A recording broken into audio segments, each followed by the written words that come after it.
Alors, on poursuit la visite de Prezi ou la présentation de Prezi. Donc, je vais vous faire le tour tout simplement des options possibles. Alors, je vous explique brièvement. Évidemment, bon, en bas à gauche, j'ai déjà quelques fois parlé de éditer de le chemin. Alors, l'édition de chemin, en fait, je peux toujours changer mes étapes sans même passer à l'édition de chemin. Toutefois, pour justement rajouter des petites étapes supplémentaires, comme des boîtes de texte, etc. Alors là, j'ai pas le choix de passer par l'étape d'édition de chemin.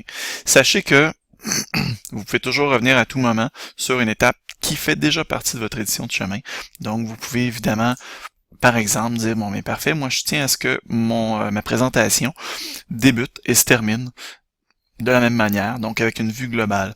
Évidemment, en fait, ça rend votre présentation ne serait-ce que plus pédagogique, puisque ça vous permet justement de reprendre un recul et revoir l'ensemble, des concepts que vous avez vus au cours de votre présentation dans un regard global. Donc vraiment avec un recul euh, afin de, disons que ça permet souvent à l'étudiant de se resituer un peu pour faire ah oui ok tel était le lien.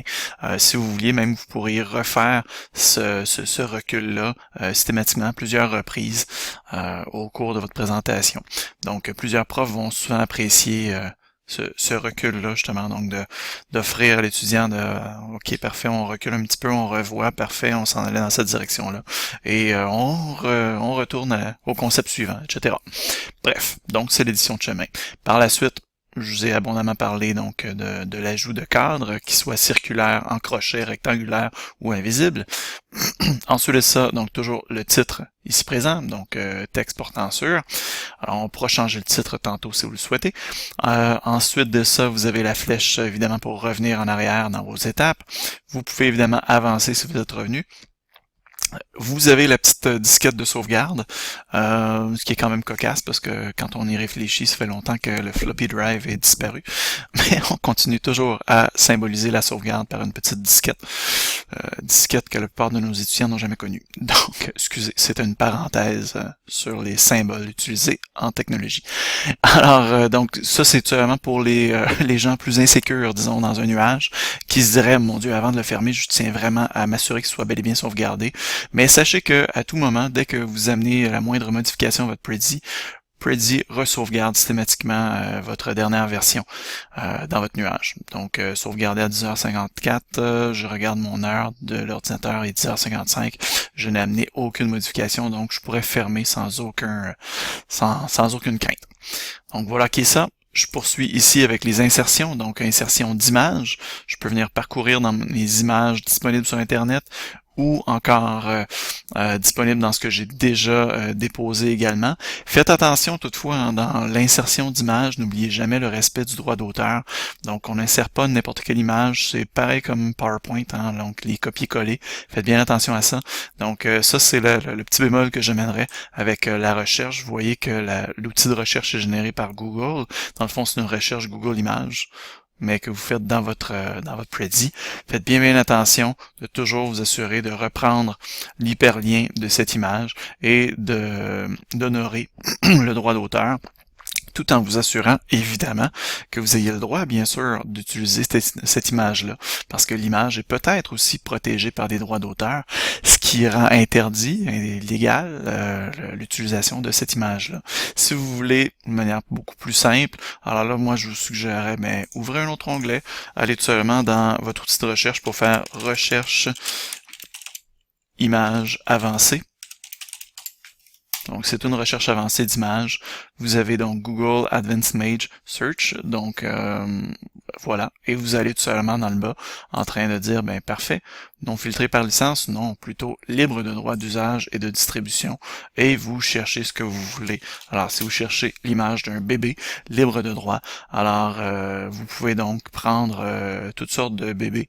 Parfois, vous allez avoir des images étrange, mais vous pouvez avoir un bébé lézard qui est libre de droit, tout simplement. Alors, voilà qui est ça.